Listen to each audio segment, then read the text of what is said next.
तो कहानी शुरू होती है मेरे एक जानकार से, जिसका नाम था राहुल।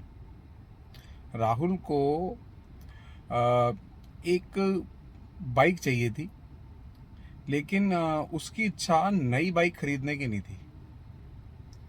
तो उसने डिसाइड किया कि क्यों ना मैं एक सेकंड हैंड बाइक ले लेता हूँ। तो इस विचार से उसने OLX पर और इस तरह के दूसरे प्लेटफॉर्म पर संपर्क किया। मोस्ट प्रोबली वो रॉयल एनफील्ड बाइक चाह रहा था। और 21 22 23 साल का लड़का था, जैसा कि इस समय लोगों को एक रॉयल एनफील्ड का शौक रहता ही है। तो उसने OLX पे इस तरह की बाइकें अपने जिस भी लोकेशन पे था उसमें ढूंढनी शुरू की।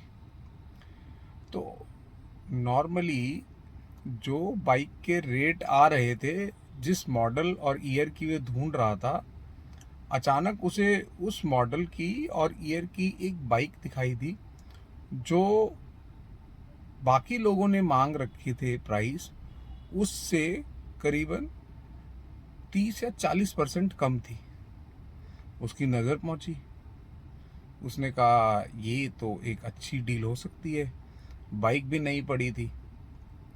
तो उसने उस व्यक्ति से संपर्क किया, उसे कॉल किया।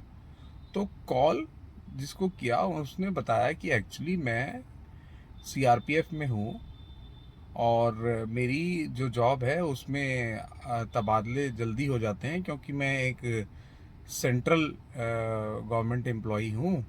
तो अब मैंने बाइक खरीदी थी और अचानक मेरा ट्रांसफ़र हो गया, तो मुझे सुदूर असम की तरफ जाना पड़ रहा है, नॉर्थ ईस्ट की तरफ। तो ये मेरी बाइक है, तो मैं इसे तुरंत बेचना चाहता हूँ, इसलिए मैंने थोड़े से पैसे कम रखे हैं बाइक के। अ, मेरे जानकार को ठीक लगता है, राहुल को ठीक लगता है कि यार ठीक है, बाइक भी सही है। वो कहता है कि मैं देखना चाहता हूँ। वो कहता है जी हाँ हाँ, कोई दिक्कत नहीं है, आप बाइक देख लीजिए और ऐसे ऐसी इस जगह खड़ी है, लेकिन ना क्योंकि मेरे को काफ़ी ऑफर्स आ रहे हैं, तो अगर आप मुझे पहले अगर कुछ एडवांस डालें तो मैं भी थोड़ा सा, मेरे को भी कन्फर्मेशन हो जाए और फिर आप आके बाइक देख लें। और जिसे कहते हैं कि राहुल को विश्वास हो पाए, इसलिए उस व्यक्ति ने अपने कुछ आधार कार्ड और सर्विस आईडीज़, जो गवर्नमेंट सर्विस आईडीज़ थी, वो भी उसके साथ शेयर कर ली। राहुल को अब और विश्वास हो गया कि हाँ ये जेन्युइन व्यक्ति है, कोई दिक्कत नहीं है। तो कल तो बाइक दिखाने के लिए कह ही रहा है, तो मैं बुकिंग अमाउंट डाल देता हूँ, जिससे कि फिर वो आगे किसी और व्यक्ति को ना दिखाए। और राहुल ने करीबन 5,000 बुकिंग अमाउंट डाल दिया। 5,000 डालने के बाद फिर उस व्यक्ति से संपर्क दोबारा नहीं हो पाया और उसने राहुल को ब्लॉक कर दिया, क्योंकि राहुल जी हो चुके थे अब OLX फ्रॉड का शिकार।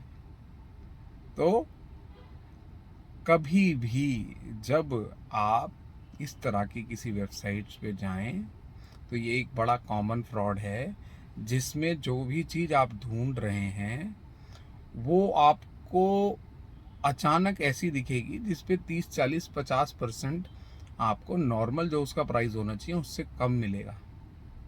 तो पहली बात तो आपको वैसे ही आपका जैसे कहते हैं कि दिमाग में घंटी बजनी चाहिए कि इतना कम क्यों है, या तो वो चीज़ इन्फीरियर है या कोई और समस्या हो सकती है।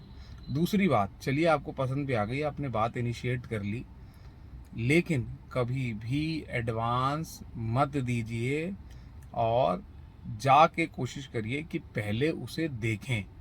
और जहाँ देखने भी जा रहे हैं वहाँ पे भी उसे किसी कॉमन प्लेस पे बुलाएं, या उसको कहें कि अपने घर का पता दे, तो आप उसके घर देखने जाएं। ऐसे किसी जिसे कहते हैं कि किसी सुनसान जगह पर या किसी ऐसी जगह पे कभी मत जाएं। आप किसी बड़ी दुर्घटना का शिकार हो सकते हैं।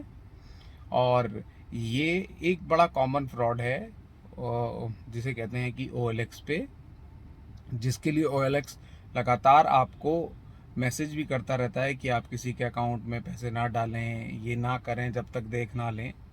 तो इस तरह का स्कैम है। तो मैं डिटेक्टिव विकास सोनकर आज मैं इस विषय को लेके आया था आपके लिए। आशा करता हूँ मेरी इस जानकारी से आपका और आपके परिवारजनों का कुछ, जिसे कहते हैं कि फ़ायदा हो पाएगा। और इस तरह की और वीडियोस के लिए आप मेरे चैनल को सब्सक्राइब कर सकते हैं, लाइक कर सकते हैं इस वीडियो को।